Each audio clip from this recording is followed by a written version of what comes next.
right, so we get this email, and I could totally feel it. Nobody wants to hear their parents doing it. Ew. Nobody, right? So she is definitely hearing this and wondering, how do I bring this up to my parents?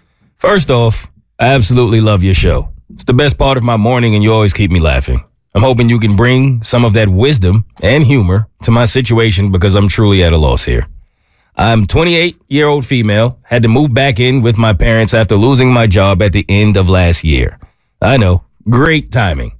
Nothing says happy holidays like a corporate layoff in Q4. My lease was up on my apartment, and living with my parents seemed like the best way to save money while I regroup. Now, I have a really good relationship with my parents. They're supportive, loving, and we get along well. But we're not the type of family that dives into, shall we say, private matters, which makes my current predicament all the more awkward.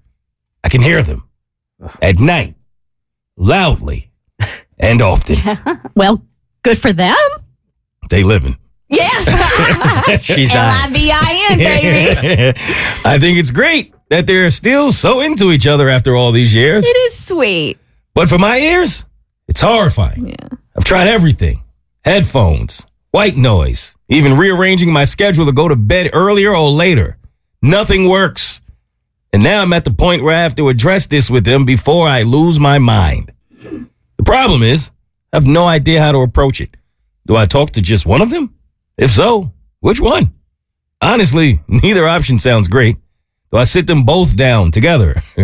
Do I make it lighthearted or serious? I just can't picture the conversation without wanting to crawl into a hole.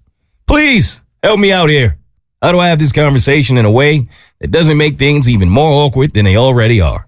Any advice on how to keep my composure would also be a huge help. I'm cringing just thinking about it. Thanks for listening, and I can't wait to hear your thoughts and hopefully get some much-needed peace and quiet. Sincerely, desperately seeking sanity. P.S. If this isn't the weirdest email you've gotten today, I'll be both shocked and concerned. All right, I have an idea that does not involve talking with the parents. What you need to do is give them a dose of their own medicine. Oh, no. No. So you're not doing it for reals. Think about the scene in Easy A when Emma Stone is pretending to do it with the dude, and she's just jumping on the bed and making crazy sounds and noises and stuff like that. So I think when it happens again, you start jumping up and down on your bed, start making those type of noises, and if they hear that, they know that they can be heard, and then maybe it'll stop. You think mid-coitus, they're going to be paying attention to what's going on in the other room? They're making so much noise, it's going to be blocking it out. All right, maybe not mid-coitus. Maybe you just do it when it is quiet so they can hear you. And if they're, hopefully common sense says they can put two and two together. If we can hear her, she can hear us. I'm trying to think in my head here for a second. If one of the options was to go to one of the parents, as a woman, do you go to your mom or do you go to your dad? I go to my mom. Yeah, I'm not talking to my dad. I would imagine you would go to your mom. Your as mom. a woman. If you go to your dad, though, this thing's going to end. Why, you think your dad would be more embarrassed? Oh, man, he might be doubling down. If it's you, do you go to your dad or your mom?